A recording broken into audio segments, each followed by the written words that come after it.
Welcome to 3 Count Commentaries. I am MagMongoSlade. Today we're going to talk about WWE Crown Jewel, November the 2nd, 2024 from Riyadh, Saudi Arabia. So, before we get into the show, there is one note that is worth discussing, and that is Goldberg will be having his retirement match next year. Now, no doubt this was announced at Crown Jewel because it will likely be at Crown Jewel that he will have his retirement show. So you're going to have Goldberg and John Cena both having their farewells next year. Something tells me that you may do those two things at once. Everybody has been pitching the idea of what should be Goldberg's last match. I think that if Goldberg is going to have a last match, it should be against John Cena. Why not? The idea that Goldberg should be losing his career to somebody that is up and coming on the roster. I saw someone say it should be Braun Breaker. I think Braun Breaker is a good choice. If you're not going to go with Cena, I would go with Braun Breaker. But I would go with Cena personally because Cena ending Goldberg's career, Goldberg is the kind of star that it would be a huge match if he was facing a bigger star. Cena can carry him. The match doesn't need to be that long. And all of Cena's matches are going to be Cena's final match, and he's never wrestled Goldberg. And despite the fact Goldberg has been around for a little while, the two of them have never actually met. So you can have Goldberg versus John Cena. That'd be Goldberg's retirement match. It could happen in Saudi Arabia, and that's it. End of story. We don't need to do anything more, and then Cena can lose to someone on the main roster later on. That, to me, is a great option. Or if you want to have somebody that's on the regular part of the roster beat Goldberg, I think Braun Breaker is an excellent opponent for that. The only problem with that is I would want Braun Breaker to do something important between now and Goldberg's retirement match, which I'm going to assume is going to be around this time next year, either at King of the Ring or Crown Jewel. And I would imagine it's going to be at Crown Jewel. Now, if Goldberg is going to retire at WrestleMania, then most certainly go with Braun Breaker, because I want John Cena to do some other things at WrestleMania. But I'm okay with Goldberg having one final match. He said Vince promised him a final match. He's been badgering WWE about having one more match. I love Goldberg. I'm a huge fan now. I wasn't a huge fan before. I am now. So I want Goldberg to go out. I want for him to wrestle somebody who gives him the best way out, somebody who can make him look strong on the way out, and somebody he could put over that's going to mean something in the future. That's why I pitched John Cena, because John Cena's never retired anybody before, and usually as a top guy in modern WWE, you do get the opportunity to retire somebody. Undertaker had the opportunity to retire Shawn Michaels. Shawn Michaels got the opportunity to retire Ric Flair. So this opportunity for Cena is something unique. Nobody in his generation has retired anybody yet. Even though Hulk Hogan's last match was against Randy Orton. Randy Orton lost that match. Undertaker's last match was against AJ Styles, but it wasn't really a match. It was a cinematic, theatric release of sorts. So this is a planned retirement match. And I think Cena going over in a planned retirement match will then set up Cena to lose a planned retirement match against, Cody Rhodes or Randy Orton or somebody of that level that could carry the ball to the next step. And I'm perfectly happy with that. Or if you want to just, hinge. And one of the reasons why you don't really want to do a retirement match against somebody that's too young is because you never know what's going to happen in the future. So if you have a situation where it's like, Baron Corbin right now, this guy was in WWE for several years. He had Kurt Angle's final match. It wasn't anything to write home about. It didn't make any narrative sense. It made narrative sense because they were feuding at the time, but it didn't make any sense in terms of the emotional weight being behind it. And just a few years later, Baron Corbin is not a main event wrestler, and he's out of the company now. They tried to make him a main event wrestler after he beat Kurt Angle, but it just didn't stick. So if somebody like Braun Breaker, who's not even 30 yet, you don't know what's going to happen. He may get into contract disputes with WWE a little bit later. He may get caught doing something untoward, a little bit later. And then you still have that moment, but you've lost the momentum that comes with, all the years and the money and the name recognition of Bill Goldberg. And you lose that because Braun Breaker decided he wanted to go to AEW because Tony Khan offered him more money, or because he shattered his ankle or something like that. Now he can't go anymore. But somebody like John Cena, it allows Goldberg to save some face because he lost to another legend. And also it allows Cena to now carry on that and go to somebody else and put that person over. And then, of course, that person should be, of course, of a higher level. It's not going to be, he goes out there and loses to Austin Theory. Obviously, it's going to be somebody like Randy Orton, who's been there forever, who has tenure, and somebody like Cody, who's, has tenure, been in WWE since, he started his career there. He's a top guy. Or even somebody like Roman Reigns, who might, retire John Cena. So it's an interesting thing there. I would imagine Goldberg is going to have more than one match next year. I would imagine he's going to have at least two, because something tells me he's going to need to win one of his matches and then lose another one. So, now the idea that he could lose to Gunther and that could be his opponent. Okay. But Gunther is one of those guys, much like Braun Breaker. I'm just kind of like, I'm not sure about him, but I would go with the sure shot, which is somebody who's not going anywhere. Somebody like Randy Orton or somebody like John Cena, who, their legacies is already cemented in WWE, and you could pass the torch and they can get, the prestige of retiring, a legend. So now let's get into Crown Jewel, which was 3 hours of, quite frankly, it was 3 hours of slop, if we're being honest. It wasn't that great. 6 matches. Well, it was supposed to have been 7, but it was like 6.5. Because Triple H was, he saw it on paper and started getting the chills, like, oh my God, it's too many matches. Also, the pacing of these shows is awful, and we knew that from the beginning. It was pretty awful. Now, of the 6 or 7 matches on the show, only 3 of them had any real weight to it. And neither one of those were the Crown Jewel matches. So let's start right there with the Crown Jewel matches. Cody Rhodes defeats Gunther in the main event of the show. Despite the fact that Gunther's gimmick is that he's the ring general, he's apparently an idiot who insisted on winning the match with the sleeper. And Cody Rhodes counters the sleeper into a wrestling hold. 1, 2, 3, Gunther loses, which was completely and totally anticlimactic, even though I kind of figured Cody would win.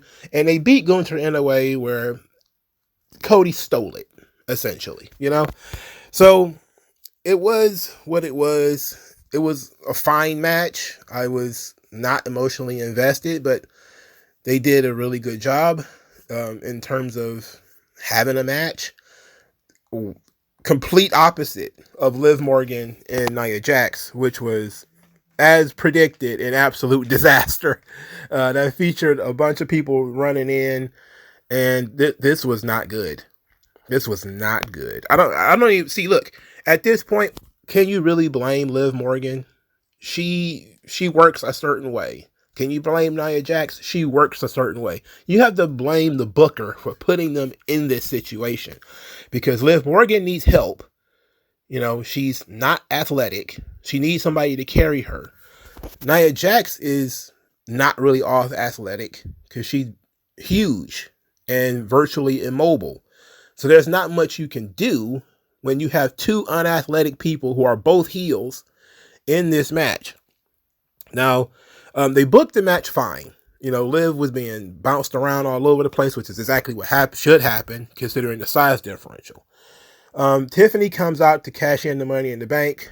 Nia Jax told her it's not the time, told her to leave. Tiffany looks like she was going to leave, and then she came back.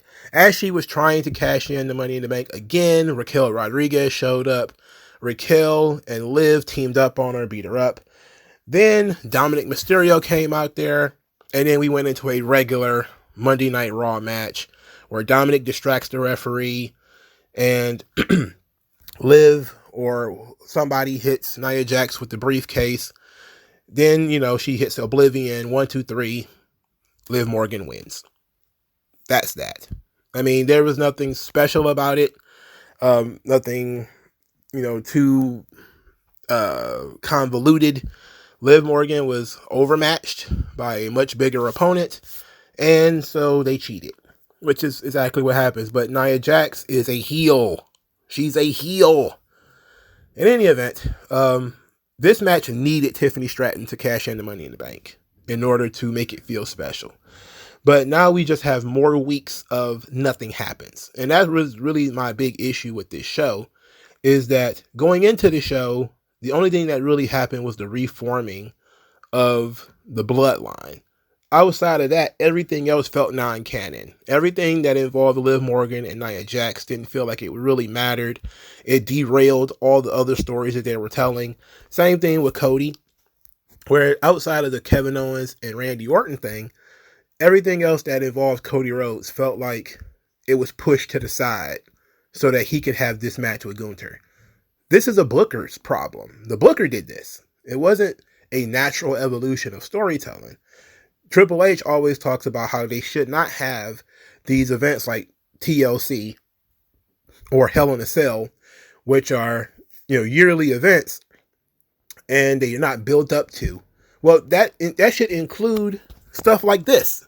Now, the King of the Ring, you could do this because you could take people who don't really matter and juice them up through the King of the Ring tournament.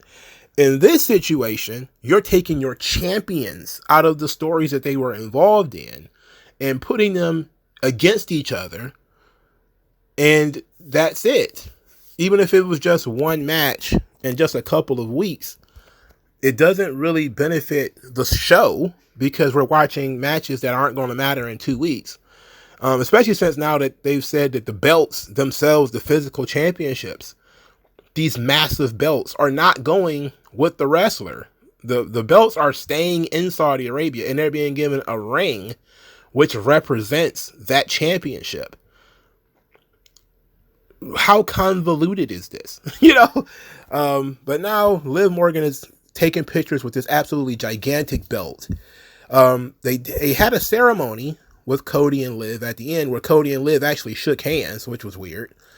And I was like, okay, now the Saudis are in the ring, the Saudi princes or whatever, they're in the ring. I'm like, okay. And they lingered on this ceremony for so long. I was like, clearly this is the time for Tiffany Stratton to cash in the Money in the Bank. Just as, Liv is at the height. Nobody else is out there. There's no Dominic. There's no Raquel. It's a perfect chance for her to steal the title, while this is going on. And it would have been great. It would have been a huge pop. They didn't do it. They just decided Liv gets to celebrate her title that she cheated for. And that's just fine. So now we got another week of Tiffany Stratton doing nothing. Now Liv has added to her legacy, which is good because it wasn't that long ago where I was like, Liv Morgan was too over to be sitting on the bench, which is what Triple H was doing. But he didn't have much choice once Becky left because now there's no more horsewomen from Black and Gold NXT to drag everybody to the main event, which is what Becky was doing. She was using her star power, and I hate to say this because I don't want to give Becky any credit for anything, but it was clear that it was Becky's decision to work with people like Liv Morgan. It was Becky's decision to work with people like Lyra Valkyria and trying to elevate them, trying to elevate Tiffany Stratton. And she was doing that against apparently what Triple H wanted, because since Becky left, it has been essentially Rhea Ripley and nobody else. Now, Liv has the title, but she's in a feud with Rhea Ripley. And, now Rhea is hurt for the second time in this storyline, by the way. So, that's how long this story has been going on. Rhea Ripley has been hurt again during this thing. So, it's a difficult situation because Liv was over enough to get pushed. But now she's being super pushed because Triple H doesn't want to look at the rest of the roster. And I'm at the point now where I say, there's a young lady in NXT, Gigi Dolan. She's been in NXT for a while. Don't even bring her back to NXT. She needs to just be brought back and put immediately on Raw to feud with Liv Morgan. Now, I know what I'm saying here. Mongo, she's going to get brought back on Raw, and Triple H ain't going to do nothing. Yeah, I'm just saying, just something different needs to happen. Something new needs to happen, because Dominic and Liv and Raquel just dominating everybody, and it's not going anywhere. Now, clearly, from what I discussed before, it's likely going to end up being a tag team feud where Liv and Raquel are going to end up feuding with Jade and Bianca, which is good for both Jade and Bianca, and is also good for Liv and Raquel, but it's not good for the rest of the Raw women's tag team, the Raw women's division, because nobody is built up in any way to fight Liv Morgan. So, and you have another pay-per-view in a couple of weeks, which is Survivor Series. So it's a rough situation going on Raw. They definitely need help in both the men's and the women's spots. See, we already know Cody Rhodes. At least he's cold personally, but at least there's something hot going on around him with Kevin Owens and Randy Orton and that stuff. Over on Raw, there's nothing. Gunther, I guess, is going to end up fighting Damian Priest, who lost his last match to Dominic Mysterio. Okay. We'll figure all that stuff out later. But that's kind of it when it comes to the Crown Jewel Championships. The men, Cody won, which everybody kind of figured, and Liv won, which I guess visibility wise you would have guessed that Liv would have won. Also, before we move on, this is like the 4th or 5th pin that Nia Jax has eaten since she won the title. She's been pinned by Naomi, I think, twice, and now she's been pinned. I think she got pinned again, and then she got pinned here. So it's like Nia Jax did not lose almost never before she won the title, and then she won the title, she started losing all the time. Very weird booking. Doesn't bode well for the next person to wrestle her for the belt, because it's not like Nia Jax is some unstoppable beast. She keeps losing. So, whatever. Let's go into another match that matters. The Bloodline War. Roman Reigns and the Usos versus Solo Sikoa, Jacob Fatu, and Tama Tonga. Now, the story they were telling here is that the original Bloodline, Roman Reigns and the Usos, are not quite on the same page. There was a lot of subtlety. For instance, Roman coming out first before Jay. Roman's facial expressions during Jay's entrance, which ranged from some level of annoyance to disgust. And then the fact that Jay was wearing different colors than Roman and Jimmy. The fact that Jay did not want to tag in Roman. Is like, okay, I get it. They're partners that don't get along together. It's not a unit. And they told the story that basically Solo Sikoa and his bloodline are unified, and they're going to work together, and they're cooperative. And, Solo, despite the fact that this is a cult, Solo is, treats everybody with respect. He doesn't belittle anybody. He orders them around, but he's a tribal chief. Is, completely different than the abuse and manipulation that Roman Reigns put the Usos under. So I understand that. What I don't like is the pacing. This match was extremely slow paced.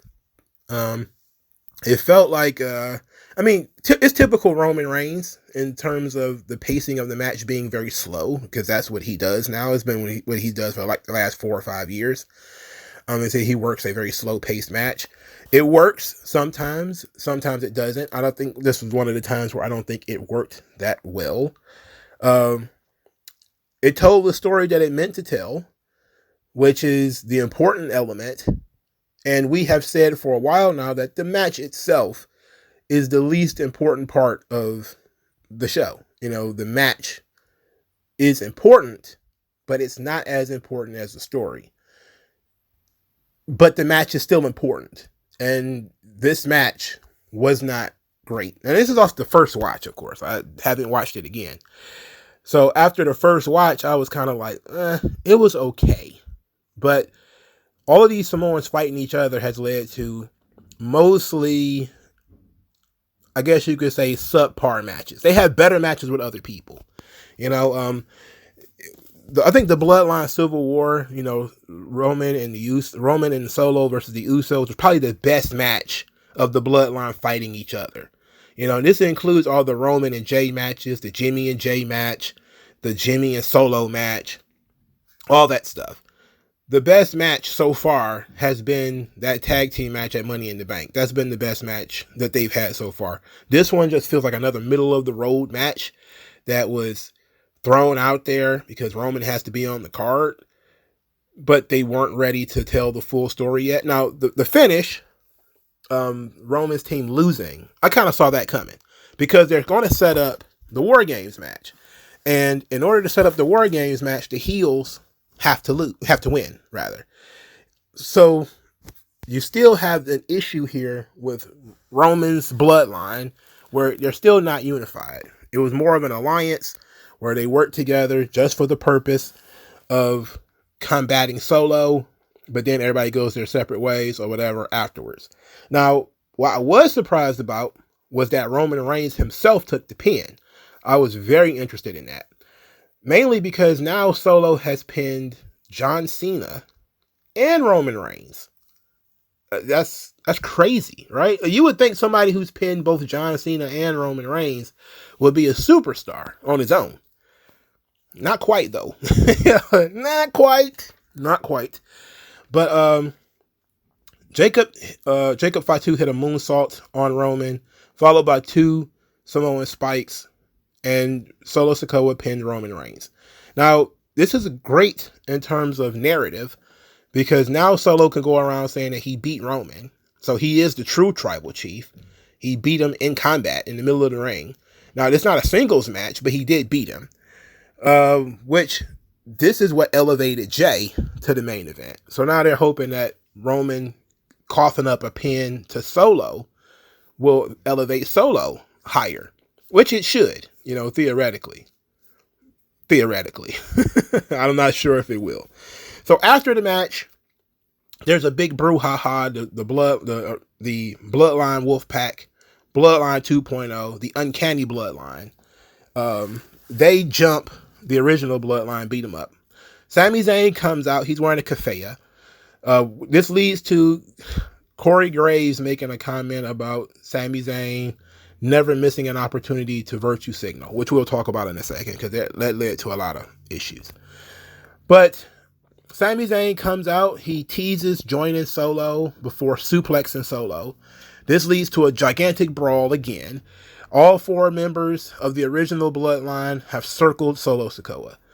Roman tries to, Superman punch Solo while Sami Zayn is trying to give Solo the haluva kick, and Sami ends up kicking Roman in the face. Now, Jimmy is mad because who the hell invited Sami Zayn to be out here? Why is Sami even out here? Jay's trying to keep everything cool between Jimmy and Sami. Meanwhile, Solo is laughing and, he's backing up. He won the match, so he don't really care. And now he's managed to escape a 4-on-1 situation, which is amazing, by the way. How inept do you have to be? But that just goes to show how dysfunctional the original Bloodline is that Sami kicked Roman in the face because they weren't on one accord. So clearly now, Sami's back in the story. There's still chaos in between them. There's more opportunity for redemption here for Roman. Roman's being made to look like shit. He's been beat up every week. Now he's got pinned. Now he got kicked in the face by Sami Zayn. So now he's he's taking his stripes. He's going out there. He's taking his licks. He was the bad guy.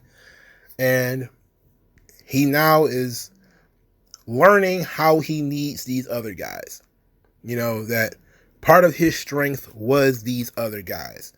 And he's going to be mad at Sami for kicking him in the face. He's going to be mad at Jay for not tagging him in. But I've said it for the last couple of weeks. He needs to be humble. And he needs to say, all right, there's been mistakes. Let's talk this thing out. I need you guys. We all need to get together on one page. And if we're going to stop Solo from, besmirching the good name of the Bloodline, that's a necessity. It has to happen. Roman has to go to them and squash the beef. It can't be everybody is like, well, I'll work with you, but here's my terms. That's not going to work. It needs to be Roman is somber and that he searches for redemption. He has to ask these guys to come back. He has to ask Jimmy came back because Jimmy is a sidekick. But the other two, he has to swallow his pride and actually go to them and say, this needs to be. I need you guys. This is how this thing has to work. And that's a necessity. I just don't see how you can get around it. Now, to Corey Graves' comment, it was, of course, I picked up on it immediately. And I saw a lot of people on social media talking about it. The idea that Corey Graves mentioned that Sami Zayn likes to virtue signal. I thought it was humorous. Now, he is the heel commentator, technically. But you know how people are. They're so sensitive about these issues. And now they think that, oh, he's out there with the Palestinian kafaya.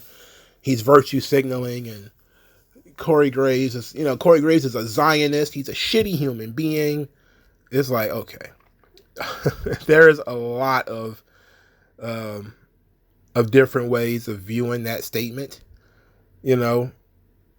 and a lot of it is personal because the character of Sami Zayn hasn't really done a lot of quote unquote virtue signaling, and we don't even know what that means in this context.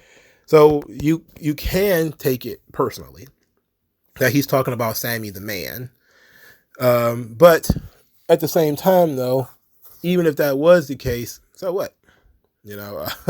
I'm not one of these people that is super offended by small things like this. And some people who already, I guess you could say, are more biased towards Sami Zayn and his thought processes about geopolitics, let's just say, they're very sensitive to these issues.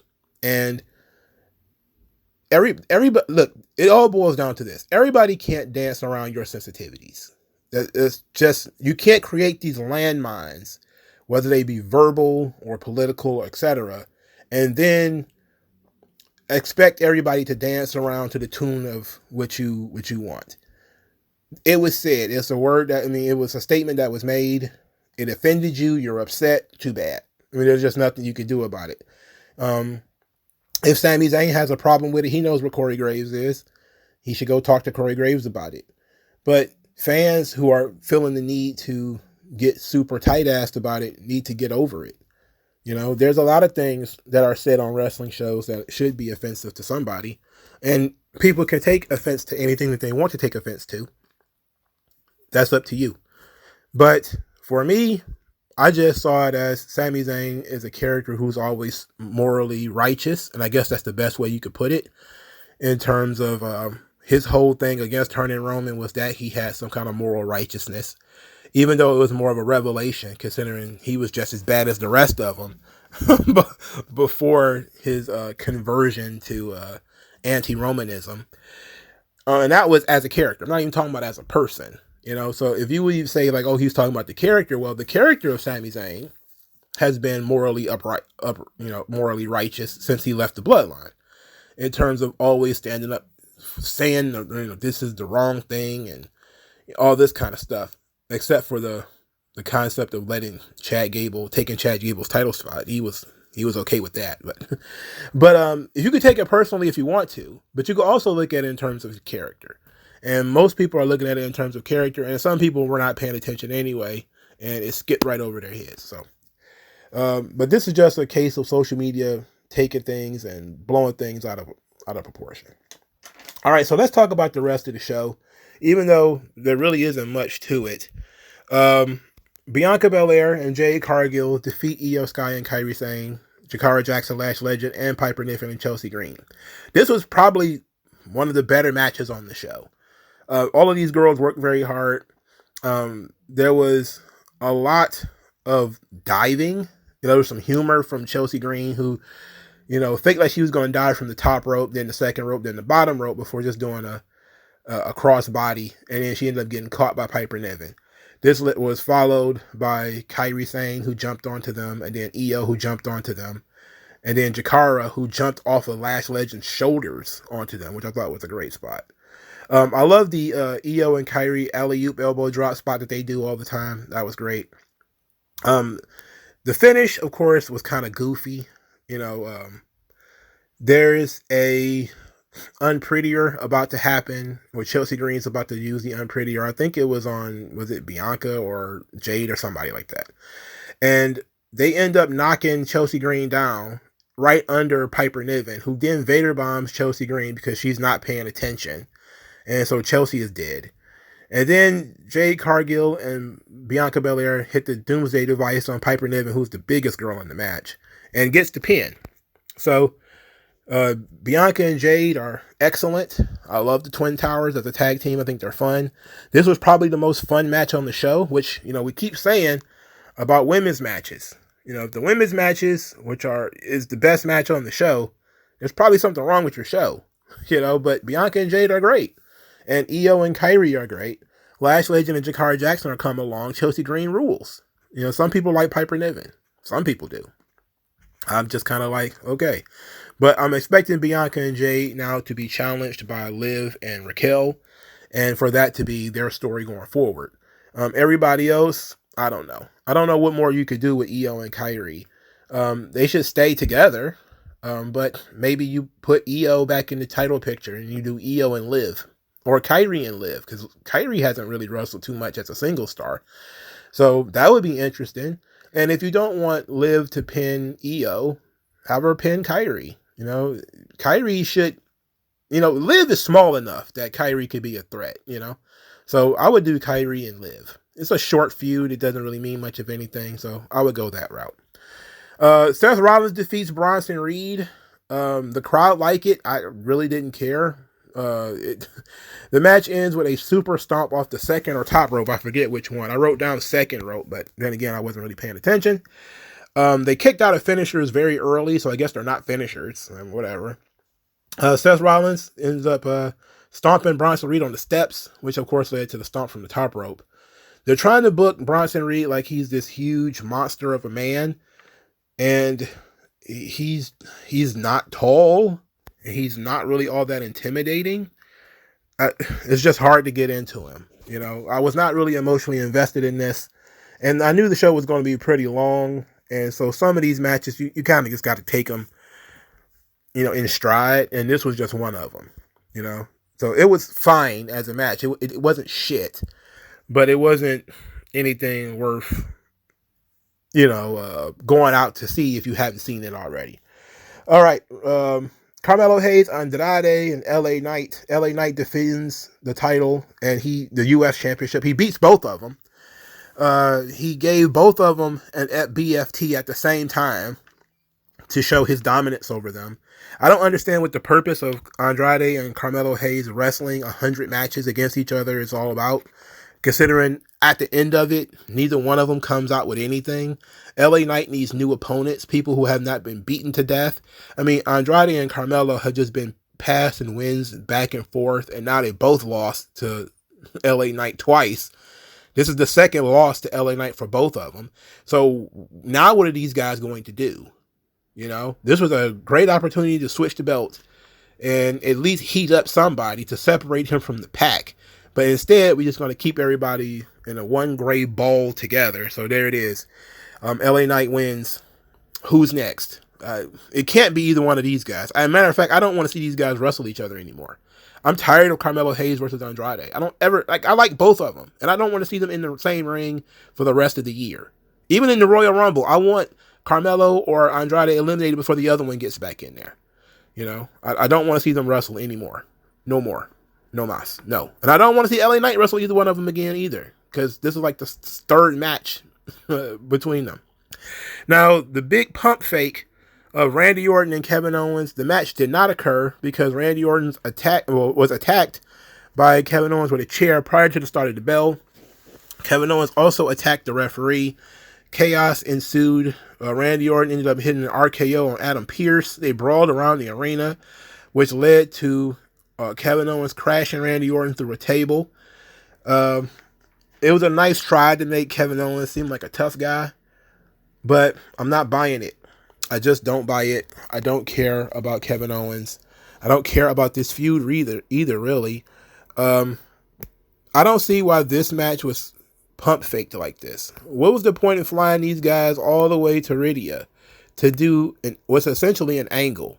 This was an angle. This was not a match. And now the question is going to be, when are they going to do the match? Are they going to do the match on TV? Or are they going to do the match at Survivor Series? Like, when is the match itself going to actually occur? Now, I'm guessing the match is probably going to be on television, because they like booking big matches for TV. So I'm guessing that's where they're going with this. Even if that was the case, though, I still am not really excited to see this. Here's the thing about Kevin Owens. I've seen a lot of people say, "Well, what's the problem, man? They're really trying hard with Kevin Owens." Kevin Owens, not only is he... this was a thing where Cody most recently said, this is a body industry. You should body shame people. Because they were like, oh, what do you think about body shaming? And Dustin is against it, and so many people are against it. But, Cody's in great shape. So he's like, yo, body shame everybody. This is a body business. And so people started posting like all these fat wrestlers. A lot of them were like Japanese. And then there was a couple of good ones like Samoa Joe, clearly. Or Bam Bam Bigelow or something. Which they think everybody who's fat is like Bam Bam Bigelow or Vader, which that's not true. And Kevin Owens is certainly not that. But it's not just that Kevin Owens is fat. It wouldn't be a problem if he was just fat. But he's fat and he's gray and he's lacking in intensity. Like, this guy has so much he's younger than me. He's got to be. Or we're about the same age, one or the other. But he has so much gray hair. And look, people forget. I think that's one of the biggest things that has occurred since Vince left, is people stopped caring about how they look. All right. There's so many people running around there with gray hair. Like, bro, please color your hair. Please. You look like... Kevin Owens looks like JD Drake. That's what he looks like. And nobody takes JD Drake seriously. You look like a fat middle-aged dad. You don't look like somebody that's tough. Now I've seen people like, oh, he's wearing these t-shirts, like he was trying to fight Cody Rhodes while wearing a Dusty Rhodes t-shirt. And, oh, he's fighting Randy Orton wearing a Cowboy Bob Orton t-shirt. It's like, yeah, but I don't give a fuck about that. That doesn't work on me, right? Those subtle tidbits don't work on me. What works is if this guy was a legitimate fucking killer. That would work. Then I wouldn't care if he was fat. Then it wouldn't matter if he was fat. Kevin Owens can talk. Kevin Owens does have intensity. He has that he had it before. But he's been complacent for 10 years.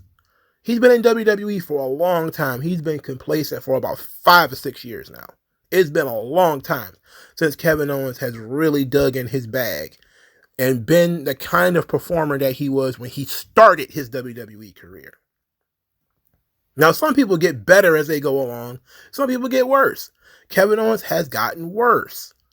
His constant winking and nodding at the camera, this little shit, this stuff is not good.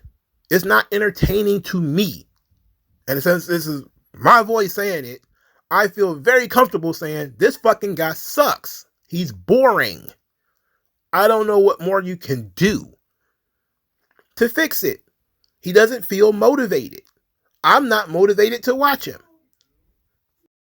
So it doesn't matter what he does with Randy Orton. I'm not motivated to watch this. Look, Randy's already chilling. Randy has been in this position for 20 years. He's been in WWE since like 2001 or something like that. He's had ebbs and flows, but now Randy, he's chilling because Vince is gone. So now Randy is chilling. You can't have everybody who's just kind of going through the motions in this thing. This is why you need to have younger stars. This is why you need to push young people, because they're motivated. They get an opportunity and it's time to make or break. Somebody like Kevin Owens, they've been there for so long and the company's giving them so much money. And, it seems like every year is a contract year. And these guys have no motivation to actually Either A, get in shape, B, change their aesthetics, or C, be motivated to perform. It doesn't matter how many jumps Kevin Owens does through tables or whatever. I don't care. I don't care how he, smashes his body with chairs. I don't care how many bumps he takes. None of that stuff matters to me. What matters is I feel a distinct lack of motivation from Kevin Owens. I don't think he cares about this shit.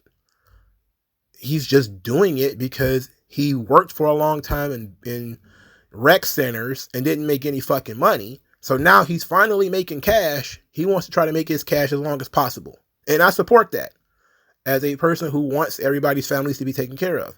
At the same time, though, I am a consumer. And as a consumer, I want to say Kevin Owens no longer is entertaining. We need to replace him with somebody else. Move him to the side and move him. At least, this is the thing, at least Bronson Reed is motivated. I'm not really a big Bronson Reed guy, but at least when Bronson Reed is out there, he's motivated. Bronson Reed feels like a person who understands that this is his chance. Kevin Owens is a guy who, he's had 100 chances. This is just another one. But for Bronson Reed, he knows he might be one of those guys that's on the cut list not too long from now. He's got to get over. He's got to do his best. And I feel that when I watch Bronson Reed, even though I'm still not in camp, in the Bronson Reed, push this guy, he's going to be a big star. No, I'm still not there. But at least I feel some level of intensity and motivation from that guy. And knowing that these guys like Kevin Owens keep getting opportunities when you got somebody, and I'm just going to say Montez Ford, who has recently done interviews talking about how frustrated he's been in WWE, especially recent years. Like, those guys are chomping at the bit to get in these spots. And you give the spot to Kevin Owens, who comes out there in a sweatshirt, in shorts, gray hair, ain't been to the gym since Bush was in office. And you're like, wow, what is the motivator for younger guys to go to the gym, eat right, and do all this kind of stuff if they're not going to be given any opportunities? And I'm not saying they should be world champions. I'm saying if Randy Orton must take bumps for somebody, why not for somebody who is motivated to be there, somebody who puts effort into being there? Not somebody who looks the same today as they did 4 years ago. I mean, somebody who's not evolving as a character, who has been, in fact, going backwards. I didn't intend to go on this long rant about Kevin Owens, but it is what it is. It needs to be said.